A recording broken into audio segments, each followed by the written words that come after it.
La oposición interna al régimen. Críticas intelectuales. Como hemos visto en la introducción de este tema, los intelectuales analizaban la realidad social de la época, y la realidad no era otra que el franquismo estaba acabando con la cultura, que en la República había empezado a ser más importante. Casi todos los intelectuales durante la dictadura se tuvieron que marchar al exilio, murieron en la cárcel o los mataron, aunque sus ideales fueran conservadores. Claros ejemplos son Claudio Sánchez Albornoz y Salvador de Madariaga. Con respecto a la cultura, el franquismo fue muy duro en España, sobre todo entre 1940 y 1970. Odiaban la cultura o el mínimo indicio de pensamiento. La censura, que algunas veces no contemplaba algunas cosas, hizo que el teatro de la posguerra fuera considerado como el peor de la historia de España, salvo la excepción de Antonio Buero Vallejo, que sí logró hacer obras de calidad muy buena. Durante este periodo de régimen, los poetas de la Edad de Plata como Miguel Hernández o Federico García Lorca habían sido ejecutados o habían muerto en la cárcel. Otros, como Alberti, Cernuda o Vicente Alexander, se exiliaron o se habían escondido en España.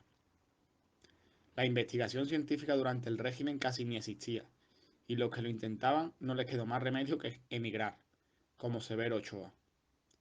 Esta situación hizo que algunos de los intelectuales comenzaran a criticar el régimen, y junto con otros exiliados se reunieron en Múnich en lo que se denominó el Contubernio de Múnich, que no fue más que una reunión para estudiar las vías de salida de la dictadura hacia una democracia burguesa similar a las que había en Europa Occidental. Conflictos laborales. Los sindicatos aprovecharon las leyes de la dictadura como la reforma del Código Penal en 1962, que quitaba algunas sanciones. En esta situación se encontraban los grupos tradicionales UGT y CNT, y se fueron creando las comisiones obreras, que cambiaron y pasaron de ser un movimiento sencillo a formar una fuerza con un gran poder que causaba efecto en el régimen. Al principio, las comisiones obreras no actuaban totalmente en público, sino que aprovechaban algunas flexibilidades que tenía el régimen. Pero esto no duró mucho, y en 1967 se las declaró ilegales. Los conflictos laborales aumentaron mucho. Uno de esos conflictos importantes que hubo fue la huelga de 1962, que fue un movimiento que pasó por la negociación de los convenios colectivos y que pedía mejoras en las condiciones de trabajo. Estas huelgas o conflictos laborales se iniciaron en la minería asturiana y terminaron en grandes zonas de España.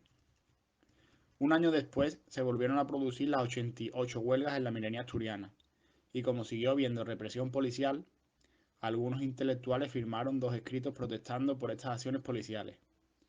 Las huelgas continuaron los años siguientes, por ejemplo, Metal Madrileño en 1964, la huelga de Pegaso, la huelga de las bandas de Bilbao, y fueron a más, aumentando las zonas de España donde se realizaban las huelgas.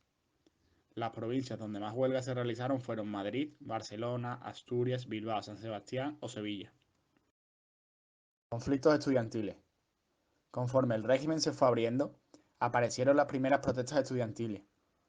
En la primera de ellas, estudiantes de la Universidad de Madrid se enfrentaron en la calle contra un grupo de falangistas, lo que llevó a la suspensión de las clases de las universidades.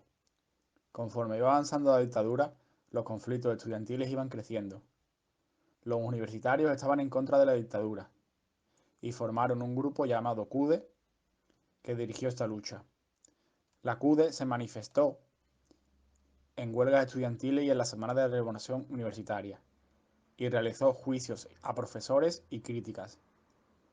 En 1965 se creó el Departamento Universitario, que rompía con la vieja estructura universitaria y era más parecida a la estructura actual.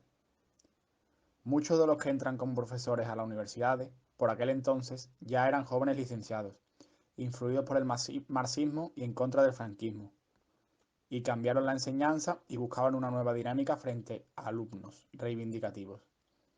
La lucha contra el CEU finalizó cuando se cambió la normativa después de realizar una reunión que hizo que se creara el Sindicato Democrático, tanto en Madrid como en Barcelona.